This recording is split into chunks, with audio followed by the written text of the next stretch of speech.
Welcome to the FarrCast, providing you insight into Wall Street, Washington, and the world. And now here's your host, Michael Farr. Welcome to the FarrCast. I am Michael Farr. Thanks so much for joining us again this week. Last day of July. You're listening to us right at the beginning of August. Beginning of August here. We're in the second month of the third quarter. And hey, folks, here's the biggest headline going. The world hasn't fallen apart. It's gotten shaky in different areas, but the world here in the U.S. hasn't fallen apart. The economy hasn't fallen apart. The stock markets are making new highs. And somehow we're surviving once again. All of those reports of the imminent demise and destruction of the world and the world's end, not so much, once again, so far. The Fed this week said we're going to sit on our hands. We do not have enough data. We are concerned still about the effect of tariffs. Now, there was a 37% increase in imports in the first quarter. There was a 30% decrease in imports in the second quarter. What's it mean? It means that people got a bunch of stuff and bought them ahead of tariffs and loaded up, and then they didn't buy a whole bunch of stuff in the second quarter. What do you need to do? Watch the third quarter numbers, because they used up a lot of that stuff that they bought in the first quarter in the second quarter, but sooner or later you run out of McDonald's runs out of supplies in the back, and they got to go out and buy new ketchup packages. Okay, they ran out of the ones they bought early. So wait for those numbers and pay attention. Jay Powell's not wrong yet, and he's in a great position because he doesn't have to be popular. He's not getting elected. He knows it. He doesn't care. He's going to be there. He's going to stay to the last day. He told me one-on-one, nose to nose, he's staying to the last day. Take Jay Powell at his word. Stocks are moving up. Stocks are moving up. And by the way, a lot of earnings are moving up. And it's kind of been the same old story in recent years. Stocks that are kind of meeting or beating their numbers are rocketing forward. Stocks that are missing by just a little are getting spanked. And I mean spanked. Big time. You're seeing stocks that are dropping like rock. I mean, you see a stock drop, get kicked 10 and 20% in the share price because they had a couple of penny miss, and maybe they didn't guide things up. And maybe they're looking at those tariff cost increases for a lot of their goods and services and cost inputs going forward. And therefore, there's companies are going, if we have to pay this price, we can't make that margin in the third and fourth quarter. And Wall Street's punishing them. I don't think you punish them for being honest, but I think if they get oversold, if there's too much of a reaction and you've studied the fundamentals of the company, it creates opportunity. There's an opportunity out there for all good investors. Pay attention and know what you own. Remember that this is a long haul process. Remember that it involves discipline. Remember that emotion is your foe. Jim Iuorio is the head of TJM Institutional Services, the voice and face of the Chicago floor, and a font of wisdom and my great friend. Welcome back, Jim, to the FarrCast. And the reason we're giggling, by the way, is because we tried that intro 3 times. People should know that. Anyway, go on. Yeah, was it only 3? It felt like more. Can I build on something you just mentioned, by the way, when you talked about emotion? Okay. Yes. So let's talk about the entirety of 2025 for just one brief second. And then you look at those April 8th lows. The April 8th lows was literally the most asinine sell-off I've seen in stock market in my long career. I polled about 200 different money managers who said they were getting calls from everybody saying Donald Trump is going to destroy the economy, sell me everything. Now, it's one thing if someone looks at different macro policies and comes up with an educated response saying, I don't want to be as long because I think things are going to be tumultuous. But to just be hair on fire, Chicken Little, sell everything, that was amazing to me. And that was pushing the basketball so deep underwater. And then when it came back, and that explains some of the thrust of that up move that began on April 9th has been just amazing. Everyone says the tariffs were going to cause all this tumult and all this problems. They have not caused that. Historically speaking, tariffs are not huge inflationary thing. There's several different elements that keep them from being huge inflationary. One, the exporting country often subsidizes the industry. The exporting company and importing company often accept lower margins to remain competitive. Only then does it get to the consumer. And it's a one-time thing. And you and I both know inflation is a rate of change. It's not a one-time price adjustment. In order to have persistent inflation, you need to have a monetary base that's the liquidity being thrown into the market that can drive prices higher. And we don't have that so far. So I think things are great. I think, and again, I'm mostly like I'm pessimist sometimes. I like to find fault in things. That's what bond guys do. And I can't find too much fault with the economic direction we're going. That doesn't mean that the stock market can't have a market position, 5, 6, 8% correction. It easily could. And I think when they're giving away, when I think that prudence, that discretion is the better part of valor of stock markets. I think all of that's right. What do you think about what I said, though, Jim? I mean, some of these tariffs are larger than usual. Well, this is an outsized experience of tariffs. This president is applying them to a whole lot of countries very, very broadly, right across the board. Price of everything's going up.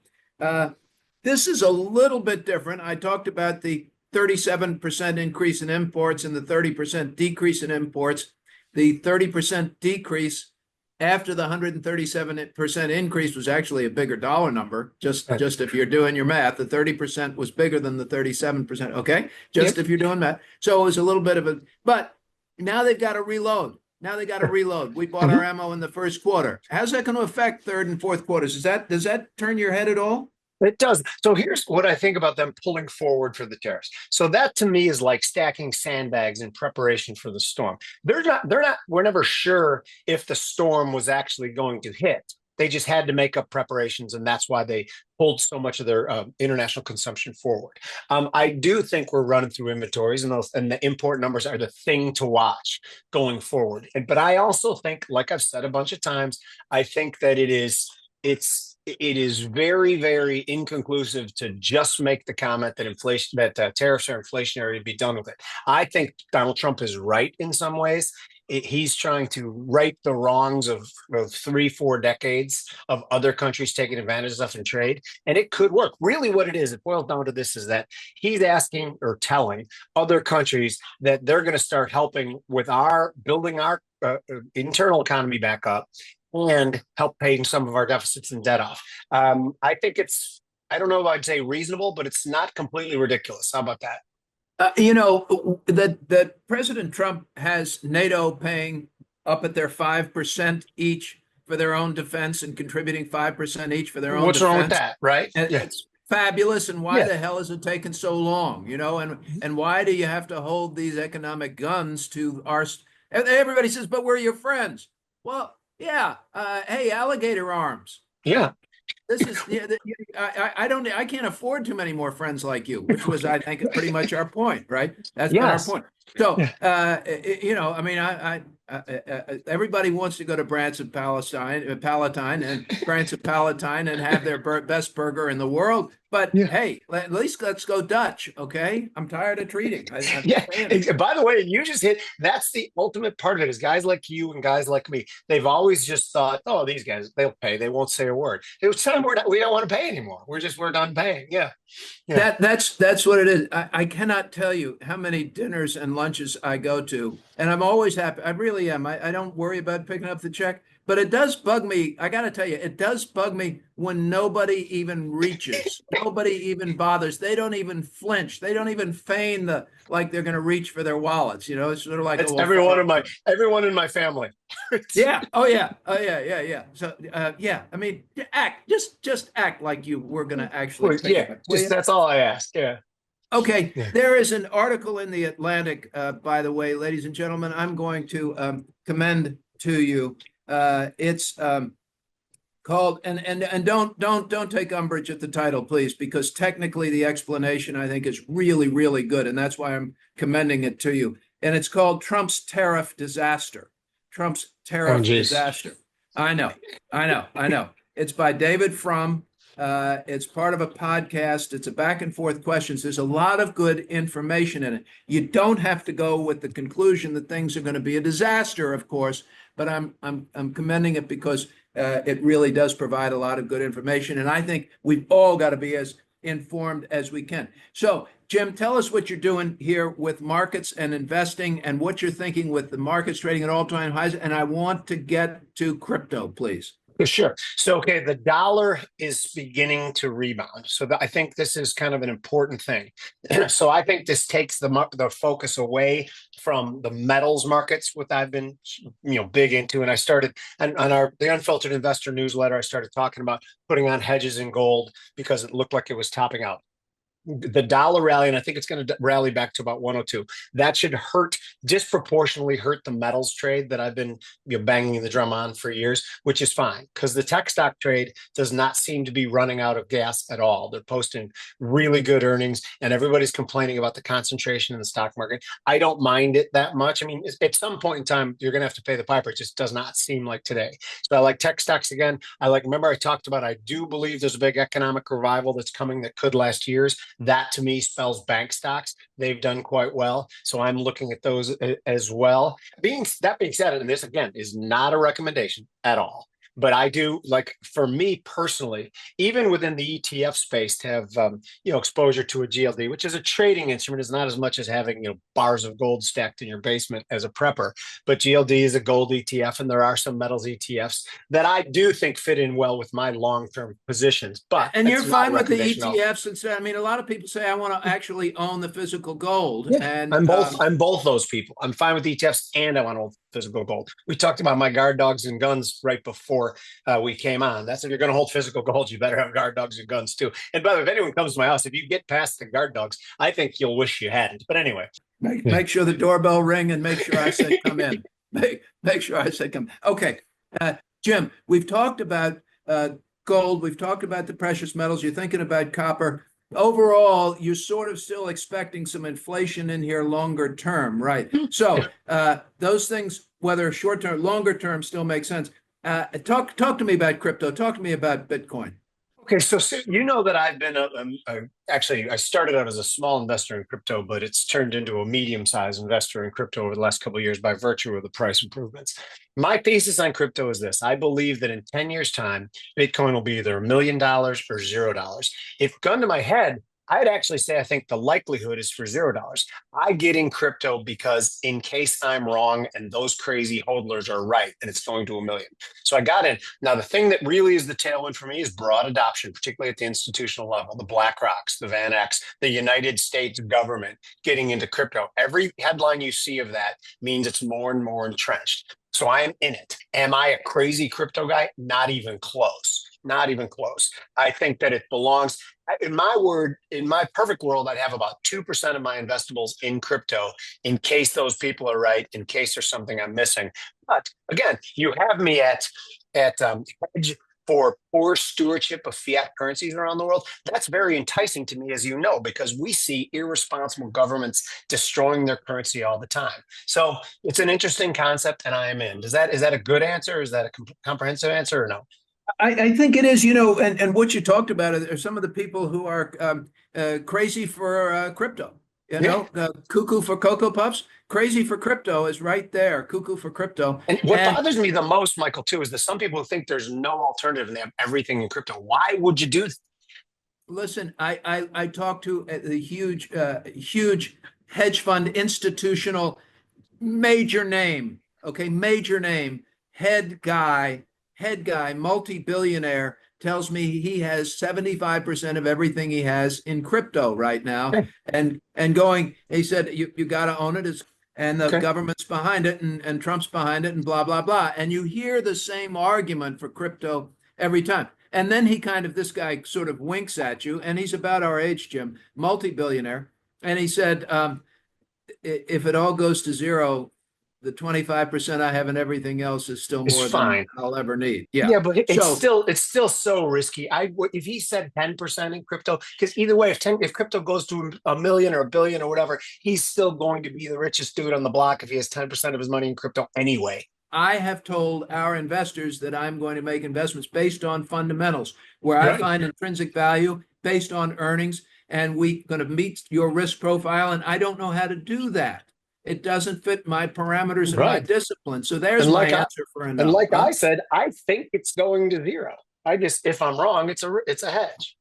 Do I own a little bit of it myself? Yes, I did. I bought it because I wanted to try and figure it out, and I haven't figured out if and when I should sell it because I'm really not sure why it's done what it's done at all anyway. Amen Might to as well that. just hold it. So it's been an experiment there. Jim, final word to Fred and Ethel. We've gone too long.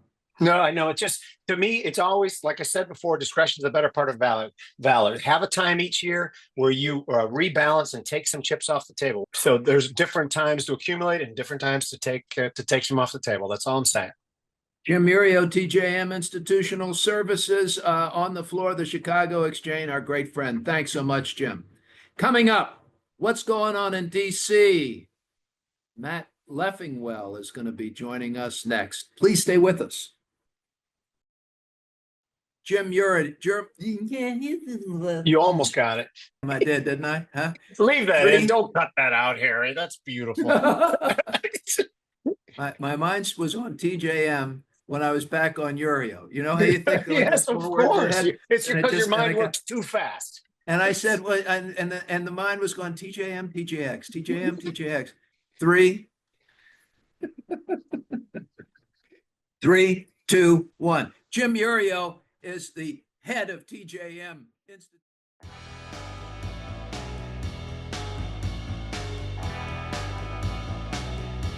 We're glad you could join us this week on the FarrCast. Now back to your host, Michael Farr. Welcome back to the FarrCast. Great segment with Jim Iuorio. Love that, Jim Iuorio. Learned a lot, figured it out. And crypto continues to kind of mystify me, and I feel on both sides of it. I feel like I should probably own some, and then I feel like I shouldn't touch it. So you talk to your professionals and decide for you. Lots of opinions out there and lots of arguments. Okay, Washington. Very oddly, Mahaffey is out this week, and we are so fortunate to be able to bring back one of my great friends for a long time now, Leffingwell. How long we been friends? Are we 10 years yet? It's about 10 years. That's right. Got to be close to 10 years. Yep. I met this young kid in Washington, one of the brightest guys and best connected you're going to meet. He's a partner at the Tiber Creek Group. It's a lobbying firm, government relations firm, sorry, in Washington. And he knows, like everybody that there is to know, worked on Capitol Hill, etc. So, Matt, we're glad to have you back. It's great to be back, Michael. Thanks for having me. Very happy to have you. And so, Matt, we're living in interesting times here. Tell us what you're seeing on Capitol Hill, the world of tariffs, the functionality of Congress. The Senate seems to be actually getting along and doing some passing some bills, agreeing on things before they go on break here. Give us your 10,000-foot view of all of it, please. Sure. I mean, I think we were all expecting there to be a lot of change in both, on the Hill and in the lobbying industry over the last 6 months. However, I don't think any of us were prepared for what did actually happen between the DOGE cuts, the moving goalposts on tariffs. We were all caught flat-footed. Republicans, Democrats, House, Senate, K Street, everyone was really caught flat-footed. This was a very difficult to predict administration. But Elon Musk caused major havoc with establishment agencies, things that we were used to just went away, disappeared. I mean, a lot of the legalities of that are still being hammered out in courts. But, I work on 30 different clients. I would say 3 of them were happy with the rapid change.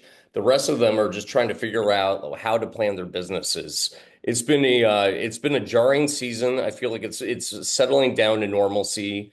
As you alluded to, the Senate is moving bipartisan legislation between appropriations bills and housing legislation that passed last night. There is some semblance of normalcy and establishment politics returning. 30 different clients. Is there an industry? Is there a common industry or profile? A lot of healthcare, pharmaceuticals, some financial services, and then we have a nonprofit practice, which probably has been damaged the most. I mean, those who rely on, getting foreign assistance, especially in the global health space. There's been this decimation of George Bush's program, PEPFAR, the Trump administration. Yes. signals that they do not support the program and that would like to phase it out. Congress has successfully pushed back against those efforts to date, but it impacts, companies like pharmaceuticals, who have provided the life-saving drugs that, that have saved 70 million lives since, 2003.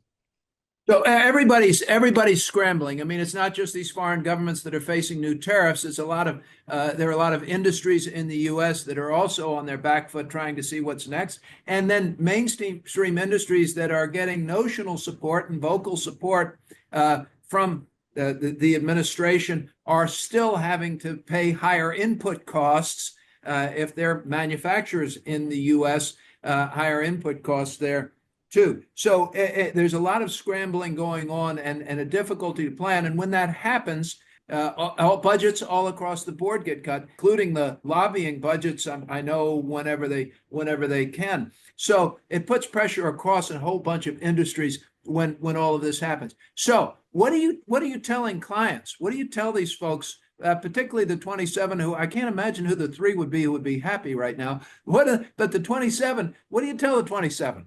We tell the 27 that we just have to hold the line, but we can't actually expect that things are going to be the same as they were before. We have to make an adjustment. We have to grow with the times. For the clients who actually do manufacturing, there's been a very rapid readjustment to domestic sourcing of all raw materials and critical minerals. I have never seen the manufacturing industry pivot on a dime like that. We now have one client that went from 68% domestically sourced products to 98% domestically sourced in a matter of months. It's been a dramatic shift in how companies are doing business. So that shift to domestic, presumably they were using foreign sourcing. They were sourcing foreign goods. Especially China, right? I mean, because they were less expensive. But once the tariffs are added, it's now less expensive to buy what had been more expensive American supplies. Yes? Yes, that's exactly right. Okay, so the economics suddenly work when the prices on China were increased. Their overall costs are still up, though, correct? Correct. Yes. A lot of these companies are losing, they're having quarterly losses, but the hope is that, eventually things iron out and they'll be making a profit by, early next year.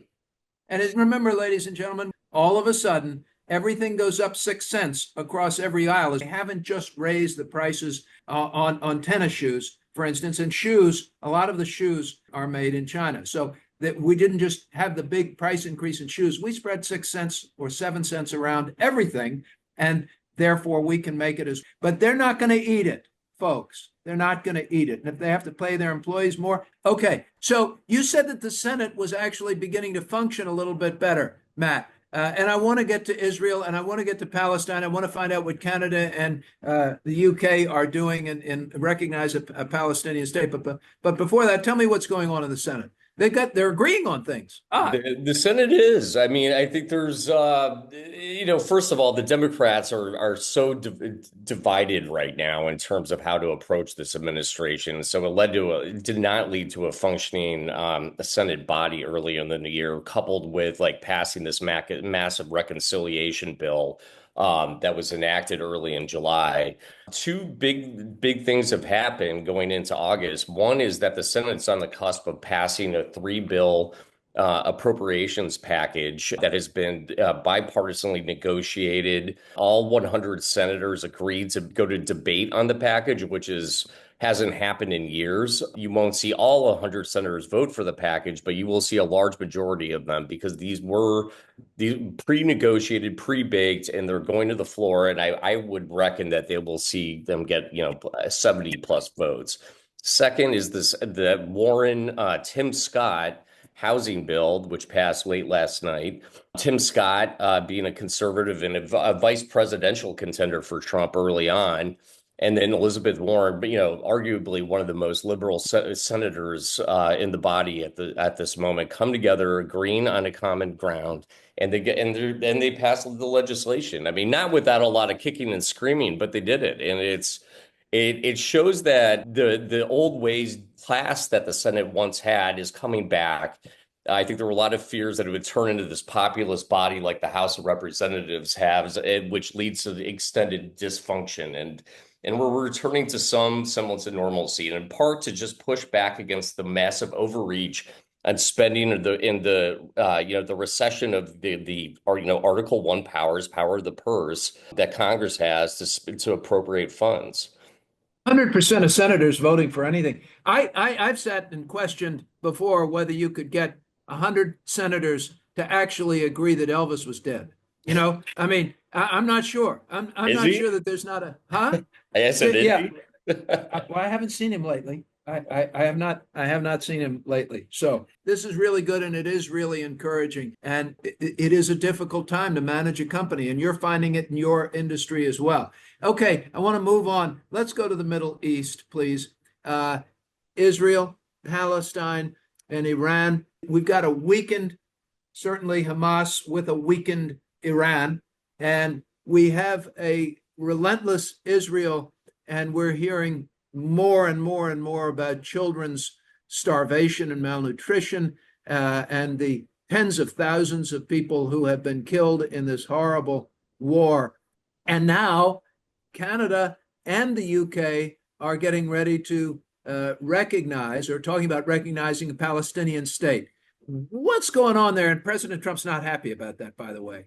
He's not, but he's also indicated his displeasure with the images that they're seeing on TV, and his constituents are seeing on TV. However, going towards like recognizing a Palestinian state is a fairly aggressive move, especially by the United Kingdom and Canada, who have stood ground primarily with the United States. These images that are coming out, I'm sure some are propaganda, but some are very real, and the destruction is unarguable, right? The truth is always somewhere in between, but Israel was very clear that they were gonna go after Hamas and be as aggressive as they needed to be. And now they crossed the line. And I think, the international community and Trump even earlier this week expressed displeasure with what, Netanyahu's overreach. But they took advantage of a situation where you don't have Assad in Syria housing, Iran linked militias. You have a diminished Hezbollah in Lebanon. The dynamics have changed rapidly. I mean, Netanyahu has taken advantage of a very Israel-aligned, conservative-aligned government in the United States, taken advantage of all the changing dynamics, and now their folks are pushing back, and I would expect to see more pushback from U.S. So is this recognition of a Palestinian state by the UK and by Canada a political jab in order to get Netanyahu a bet back in his box, and less sincere an effort to actually have a Palestinian state? Is this political posturing? I think that's political posturing. Right. Yeah, this is posturing. And I wouldn't be surprised to see things change more rapidly in the Republican Party as well, which was almost 100% aligned with Netanyahu at the start of the year. Now you're seeing the younger MAGA crowd split with that position. They don't understand why we're spending more foreign aid on this what Marjorie Taylor Greene called a genocide this week. Those are pretty significant shifts for the Republican Party, which has benefited from being linked to the hip with Netanyahu. You can do a lot in politics, but once they start showing pictures of dead children, you're cooked. Forget about it. Forget about it. That's it. Yep. This is right up there with you don't appear in movies with small children and puppies. You forget about it. You can't do it. Now, I know that sounds trite, ladies and gentlemen, but truly, when you have pictures of dead children, everything else stops. That seems to be a universal line most will not cross. Right. So Dan Mahaffey has suggested, we got to go, but Dan Mahaffey has suggested that Netanyahu needs a battle and Netanyahu needs a war. He needs to be fighting somebody or he loses power in Israel. Do you agree with that? What's Netanyahu's future in Israel? And I got to go. I think as soon as the tensions calm down and there's some stability and a ceasefire, I do think he's going to have to face the facts on his domestic challenges, which he had prior to October 7th, 3 years ago almost. So yes, I do agree with him there, but I do think he'll have a mixed legacy. I think there will be some who will applaud the fact that he has helped reshape the storyline in the Middle East, and hopefully it will lead to, peace down the road. I don't think peace is imminent, though. Matt Leffingwell is a partner at Tiber Creek Group. Matt, thanks so much. We always learn so much when you're with us. Thank you. We're coming back with Mark Hamrick from Bankrate, their chief economic commentator, reporter, great friend for 30 years of mine, when we come back on the FarrCast. Please stay with us. Michael Farr and the FarrCast are proud to support Heroes, Inc. Heroes supports the spouses and children of law enforcement officers and firefighters who gave their lives in the line of duty to the greater Washington, D.C. community. Their singular goal is to honor the supreme sacrifice made by these individuals by caring for their families. Heroes' work begins within 24 hours of the tragic loss and continues indefinitely. We invite you to learn more about Heroes' mission at heroes.org. We hope that you will consider supporting Heroes as they endeavor to honor those who protect us. That's heroes.org. Heroes, here for you, here for good. And now, back to the FarrCast and your host, Michael Farr.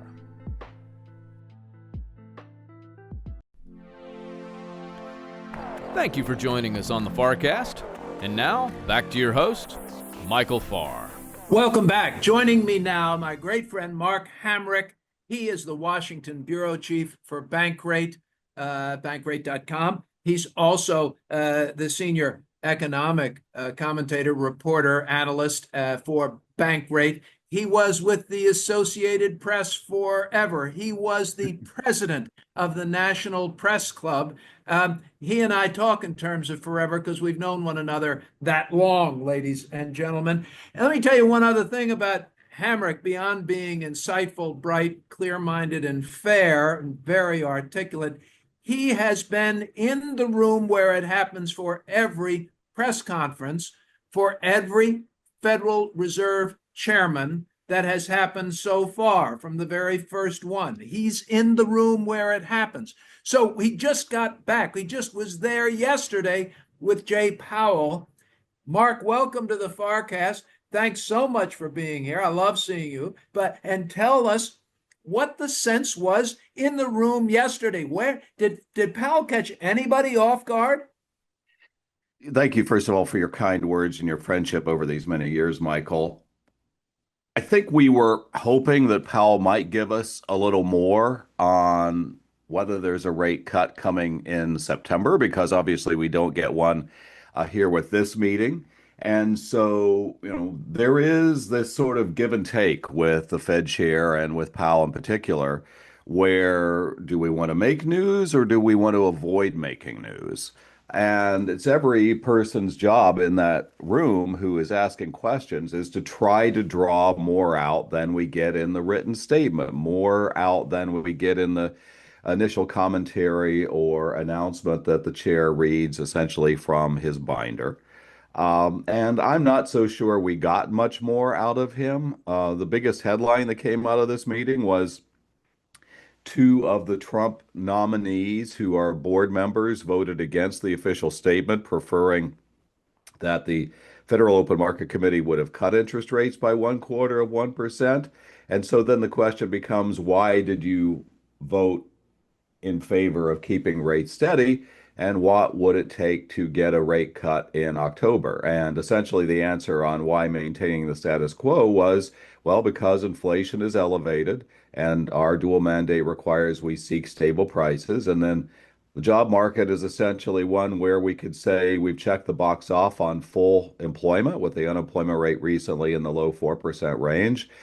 And so, we wait another number of weeks until mid-September to see whether the economic data will line up in favor of a rate cut. And I would note, for everybody listening, it's far from guaranteed that we'll have a rate cut. So we shouldn't be betting on a rate cut unless we're in the market of making bets. Mark, you've listened to this and you've studied it for years. We're seeing a 3% GDP growth rate for the second quarter. It was a negative number for the first quarter, but all those sins seem to be forgiven now, and the economy continues to expand. Consumer spending is up. It doesn't look like we have significant inflation. What's your view of the economy? Are we okay here? I noticed certainly, and I talked about in the first segment with Jim Iuorio, we saw a 37% increase in imports during the first quarter and a 30% decrease in the second quarter. So when we said and told our listeners on the FarrCast that indeed they were front loading, companies were front loading, everybody was front loading, buying before the tariffs took effect, that looks like it happened. When do you run out of those inventories? When do you begin to see the effects of tariffs? Is it ever going to happen? Some people are claiming, and certainly in the administration, they're saying, see, tariffs are no big deal. Well, we bought everything in the first quarter, so tariffs aren't any big deal because we bought all this stuff before the tariffs. Will tariffs be a big deal? I think that we need to wave people off of the ledge from the decline in GDP in the first quarter, and we need to wave people off of the cheering sidelines for celebrating what, on the very face of it, looked like a robust GDP reading for Q2. These two quarters were immensely, as you indicate, distorted by the anomalies associated with tariffs and trade. And so just the prospects of tariffs, yeah, big time. yeah, well, and the reality of them as well. I mean, and so whatever they end up being, if they end up being anything stable, as Powell noted at his news conference, GDP in the first half is running sort of below trend, and that's still the outlook for the full year, meaning that the tendency for growth over the long term is an annualized increase of 1.8%, or let's just round it up to 2%. The outlook for this year is we'll have growth of about 1%. Could we be surprised to the upside? Absolutely. Could the consensus be correct? Yes, that could happen also. And then the outlook, which we're beginning to see hints of in the latest inflation measures, is that we may see the main inflation gauge that the Fed monitors not move closer to 2%, but move closer to 3% by the end of the year. So those are moving in the opposite directions of where essentially everyone wants to see them, and in the sense of what, we want to see stable growth and low inflation, and what the Fed wants to see in the sense of its target. The trouble is there is just so much uncertainty that's going on at the moment. And, from an investment standpoint, Michael, I know you would be dialing in on these kinds of opportunities and trends, is that we have both tremendous innovation and disruption. And so there's uncertainty and there's also opportunity. And so I look at the broader economy in those same contexts as well. We don't know how the twists and turns are going to resolve themselves by the end of the year. So, to the point of your question, how's it going to work out? I would tend to rather kind of looking at two potential paths and thinking which one is more likely. And I think that's ultimately what the Federal Reserve is doing, but with a much more nuanced and sophisticated approach. So I'm going to jump the gun here a little bit and throw my own opinion in, which I haven't in quite a while. I think that these tariffs are going to continue to provide some headwinds. I think that the economy probably slows from this current rate, and certainly a 3% rate, because I think people will have to resupply with higher priced goods and inputs into whatever it is they produce domestically. I think that you are seeing that there is less trade being done with the U.S. given that 30% decline in imports. Our exports were down slightly, but our imports were down dramatically, again, after a dramatic rise. So I think it slows. And I think you do see prices go up. And so you see the inflation readings go up a little bit. I think the economy continues to, will slow a bit from here. I don't know that it goes into recession, but I think that it does slow. And I think that the Fed is going to be in a very difficult spot with inflation numbers ticking up because of these higher input costs and tariffs. On paper, that's where they are. And Americans have to pay this stuff, okay? You're going to pay this stuff at Walmart. We talked about tennis shoes earlier. They're made in China. Those costs are going up for the average American. Service tariffs. There's no tariffs. A lot of money gets spent on services in the U.S. No tariffs on services. So a lot of wealthy people paying for gardeners and landscapers and all of the other stuff. There are no tariffs on that. So a lot of these higher prices are going to be borne by still the most vulnerable out there and the broadest swath of the U.S. Consumer. U.S. consumer. So I'm seeing that caution. I'm seeing the slowdown. I don't know that we see recession here, but I think the Fed is absolutely, absolutely in the right place to be cautious, to not be cutting rates too quickly here, particularly before they see prices go higher. You see higher prices that are inflationary in an economy where the consumer doesn't have much more power, and that will slow in and of itself. You don't have to do anything. If you cut, you add to those higher prices. You just add short-term fuel to a fire. So I think the Fed's doing the right thing. I think we have to watch through the balance of the year, and I don't think that the Fed can make a political move ever. We've already learned it, and so no reason to learn from the same mistake twice. Mark Twain said there's very little to be learned from the second kick of a mule. I think Jay Powell knows that, and I certainly know it. I've been kicked around a lot. I've lived in Washington for my whole life. All right, Mark, will you give us a final word for Fred and Ethel, who are sitting home saying, what did they just say? Is it good or bad? I think the great story about the American economy to date has been its remarkable resilience, which is achieved on the backs of the American people and its many businesses. And, despite the fact that many of our elected officials, and I'm mostly thinking about Capitol Hill right now, but I'd also say over the long term, sort of aligning myself with the spirit of Will Rogers, is that there is a tendency on the part of our elected officials to shoot themselves in the foot, but the American people seem to emerge without many bullet wounds. And so that's been a model which has served us well. I hope the model continues to serve us well. For Fred and Ethel, I'm thinking they aren't yet retired, but they would like to be someday. They really need to continue to take that long-term approach and remember that this is still the most prized economy in the world. And from that, there is remarkable opportunity and obviously some risks as well. Amen. Amen. Amen. The choir says amen. Stick with your discipline. Think about the long term. And remember, nobody beats America, folks. Never bet against this country. Whether it's clear or not, even on our cloudiest days, we are still a shining city upon a hill. And we are at times struggle to shine as brightly as we would like, but we can do it together. We've done it for years. We will get there together.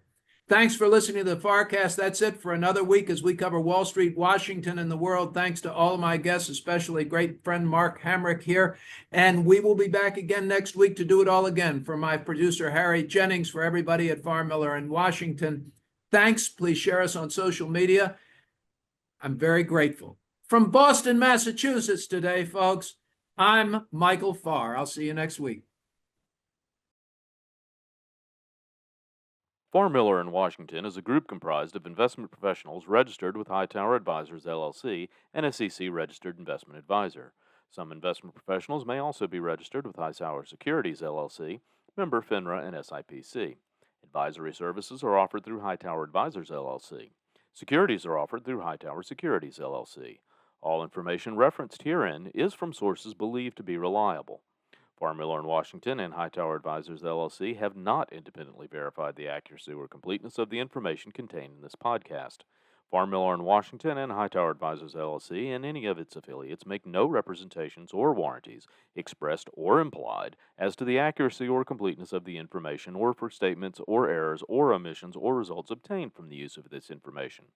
Farr Miller in Washington and Hightower Advisors, LLC and any of its affiliates assume no liability for any action made or taken in reliance on or relating in any way to the information. This podcast and the materials contained herein were created for informational purposes only. The opinions expressed are solely those of the authors and do not represent those of Hightower Advisors, LLC or any of its affiliates. Farr Miller in Washington and Hightower Advisors, LLC or any of its affiliates do not provide tax or legal advice. This material was not intended or written to be used or presented in any way to any entity as tax or legal advice. Clients are urged to consult their tax and or legal advisors for related questions.